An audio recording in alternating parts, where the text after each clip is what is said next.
You're listening to In the Pod, Soybean Updates, a weekly trek into the latest soybean information from NDSU Extension. Any commodity that is needed somewhere in the world has value, but if the need is right here in North Dakota, all the better. There are 2 crush plants in North Dakota. Bill McBee, commercial manager with North Dakota Soybean Processors, is here to talk about the plant near Casselton. Bill, tell us about North Dakota Soybean Processors. We're a soybean processing plant in Casselton, North Dakota. It's a joint venture between CGB Enterprises and Minnesota Soy Processors. CGB Enterprises has over 100 grain elevators and 1 soybean processing plant, all in the eastern grain belt.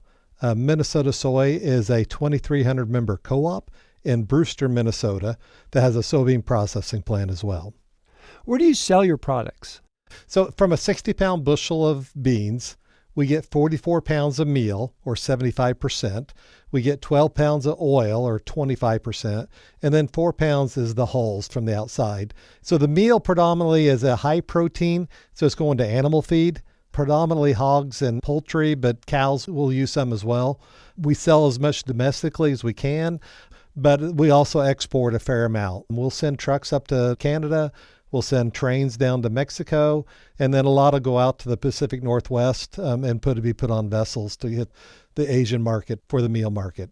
The soybean oil, it's a combination. Half of it goes to the food market. We have a full refinery to make food-grade soybean oil, and we're selling to food customers that are making salad dressings, mayonnaise, or even your bottled oil you find in the grocery store that you can fry with. And then the other half is going to biodiesel. And that's really what brought off the expansion in the processing industry, is this biofuels, and really brought on the demand for more crush plants. So the biofuels is predominantly in the West. California and their low carbon fuel standard is kind of what was driving a lot of this.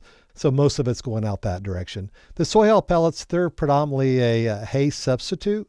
So they're going to go into more your cattle markets for feed as well. How far away do you buy soybeans? Typically, a general rule is about 100 miles that we'll draw. Obviously, the size of the crop is going to dictate how far we have to go. We'll pull some as far as up in Canada. We have some customers that come down, but they're also taking meal back up. It's not a perfect 100 miles, but that's just kind of the general rule. We'll buy from both producers and from elevators.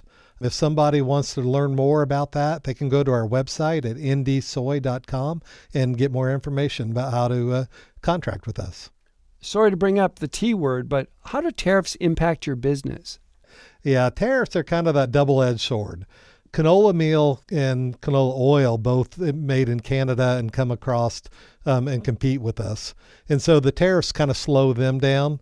But then we also have products we're trying to send north, and so it hurts with that. On the bean side, because those have been around the trade wars of 2019 and kind of similar feeling on this one, we're giving the farmers an outlet for their beans. We're here crushing 24/7 every day for the whole year. And so we give them a year-round market for their beans. I think that's going to make a huge difference this time. Is there anything else that impacts your business? Well, as I mentioned, the biofuels is what driving this. So there's some federal programs, the Renewable Fuel Standard. With that, there's a tax credit. You may have heard comment about the 45Z.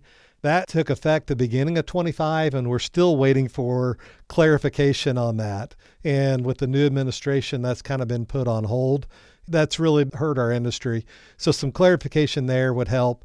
The mandates or the RVO volumes have been set through 25.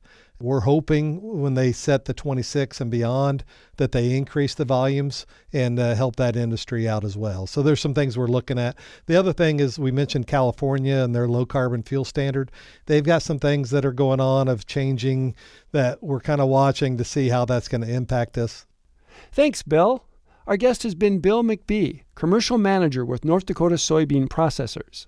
You're listening to In the Pod, Soybean Updates, a weekly trek into the latest soybean information from NDSU Extension.